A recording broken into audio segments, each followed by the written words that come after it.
नमस्कार, मैं सविता वर्मा। आज का हमारा विषय है डायबिटीज यानी मधुमेह। पार्ट 2। आप अपने स्थान पर बैठ जाएंगे और हाथों से बनाएंगे ज्ञान मुद्रा। ज्ञान मुद्रा में हमें थंब और इंडेक्स फिंगर को टच करना है। दोनों हाथ रखेंगे घुटनों पर। हमारी स्पाइन स्ट्रेट, कंधे ढीले रहेंगे।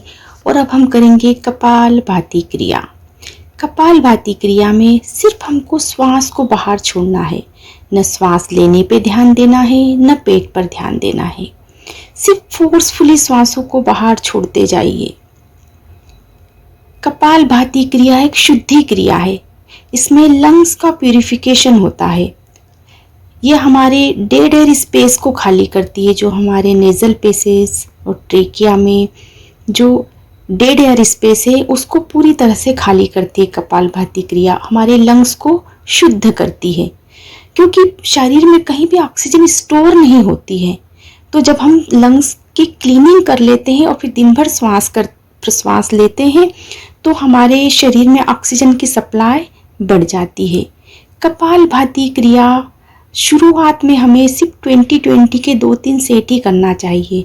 जिनको हाइपरटेंशन है, हाई बीपी है, या जिनका शुगर लेवल बहुत ज़्यादा फ्लक्चुएट करता है, वह किसी के अंडर ऑब्जर्वेशन में करें। और फिर धीरे धीरे आपको इसको आगे बढ़ाना है। कपालभाति क्रिया हमारे लंग्स के प्यूरिफाई होने के बाद अब जब हम दूसरे प्राणायाम करते हैं तो उससे हमारे शरीर में ऑक्सीजन का लेवल धीरे धीरे बढ़ने लगता है। अब हम गहरा श्वास लेंगे और गहरा छोड़ेंगे। धीरे धीरे लंबा गहरा श्वास अंदर और लंबा गहरा श्वास बाहर। अब हम डीप ब्रीदिंग कर रहे हैं। डीप ब्रीदिंग करने से हमारा लोअर लंग्स भी एक्टिव होता है, क्योंकि जब हम गहरा श्वास लेते हैं तो हमारी श्वास लोअर लंग्स तक जाती है। तो जो लोअर लंग्स में जो हमारे इनएक्टिव एल्वोलाइज है, जो हमारी लंग्स की जो सेल्स है उनको एल्वोलाइज कहते हैं, वो एक्टिव हो जाती हैं। तो शरीर में ऑक्सीजन का एब्जॉर्प्शन बढ़ जाता है धीरे धीरे। इस तरह से भी शरीर धीरे धीरे स्वस्थ होने लग जाता है। तो आपको लंबा गहरा श्वास लेना है और धीरे धीरे लंबा गहरा श्वास आपको बाहर छोड़ना है। Slowly slowly inhale, exhale completely. Slowly slowly inhale, exhale completely.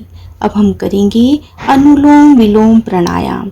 इसमें हम बनाएंगे लेफ्ट हैंड से ज्ञान मुद्रा, लेफ्ट हैंड को रखेंगे घुटने पर, और राइट हैंड से प्रणव मुद्रा।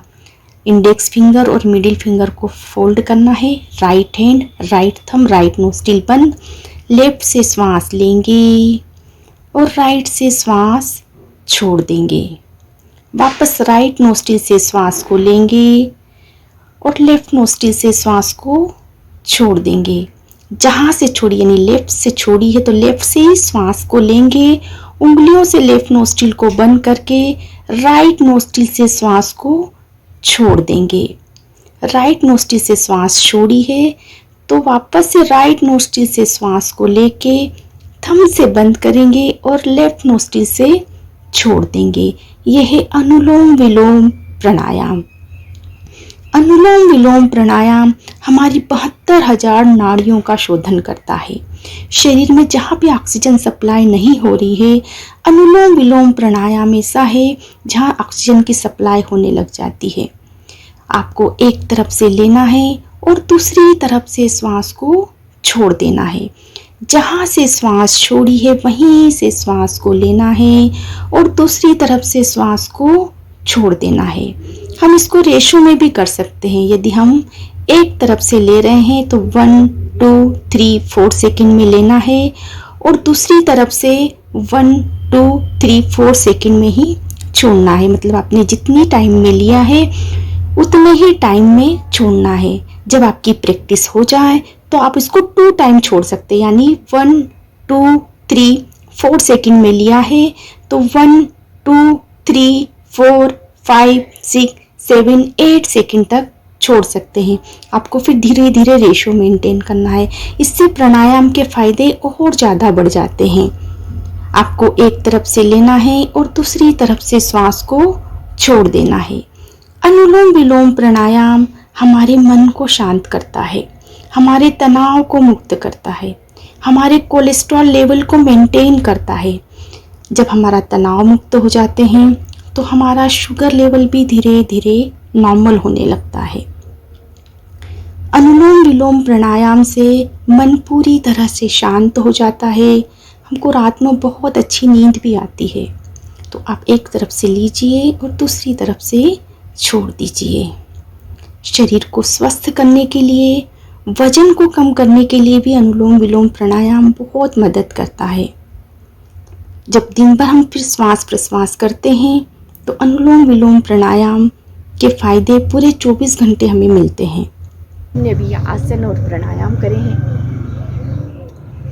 अब इसके घरेलू नुस्खे क्या हैं, क्या फूड हमें खाना चाहिए, क्या नहीं खाना चाहिए, उस पर चर्चा करेंगे। हम जो ये प्रोसेस फूड है, जंक फूड है, चिप्स है, नमकीन है, कोल्ड ड्रिंक्स है, इनको आप अपनी टेबल से हटाइए और अपनी थाली को आधा आप सब्जियों से और सैलेड से भरिए। 1/4 आप प्रोटीन डाइट से भरिए, जिसमें छोला है, राजमा है, अंकुरित है, दही है, पनीर है, छाछ है। 1/4 आप रोटी, चावल, दलिया, ओट्स इससे भर सकते हैं। स्प्राउट बहुत फ़ायदा करते हैं, प्रोटीन डाइट बहुत फ़ायदा करती है। आप जूसेस मत पीजिए, साबुत फल खाइए। और जिसमें बहुत ज़्यादा शुगर है, जैसे अंगूर है, केला है, आम है, इसको आप थोड़ा अवॉइड करिए। पपीता है, पहले आप ये खा सकते हैं। और मॉर्निंग में आप कम से कम आधा घंटा वॉक करिए। वॉक बहुत फ़ायदा करती है। आप रात को मेथी दाना भिगोइए और सुबह उसका पानी पीजिए और मेथी दाना चबा के खाइए। दालचीनी का पानी बहुत फ़ायदा करता है। ग्रीन टी फ़ायदा करती है। मॉर्निंग में उठ के आप तकरीबन आधा घंटा बहुत अच्छे से वॉक करिए। उससे भी डायबिटीज़ बहुत जल्दी कंट्रोल में आती है। अच्छे से आसन करिए, प्राणायाम करिए और अपने स्ट्रेस को भी मैनेज करिए, क्योंकि स्ट्रेस की वजह से भी डायबिटीज़ होती है। ऐसी कई होम रेमेडीज़ है जिससे आपको डायबिटीज़ में कंट्रोल हो जाता है। अंकुरित खाना आपको अच्छा नहीं लगता तो एक डिश मैं आपसे शेयर करना चाहूँगी कि जो आप अंकुरित मूंग मोटे उसको आप मिक्सी में हल्का सा ग्राइंड कर लीजिए और सूजी को दही के साथ भिगोकर उसमें वो अंकुरित मूंग मोट डालकर उसमें प्याज, हरा धनिया, हरी मिर्ची, नमक डाल के उसके आप अप्पे बना के खाइए, इडली बना के खाइए। बहुत टेस्टी भी बनते हैं और वो बहुत हेल्दी डिश कहलाएगी। तो आइए, योग करिए और स्वस्थ रहिए। आप किसी और बारे में जानकारी चाहते हैं तो आप नीचे कमेंट्स बॉक्स में आप लिख सकते हैं। धन्यवाद।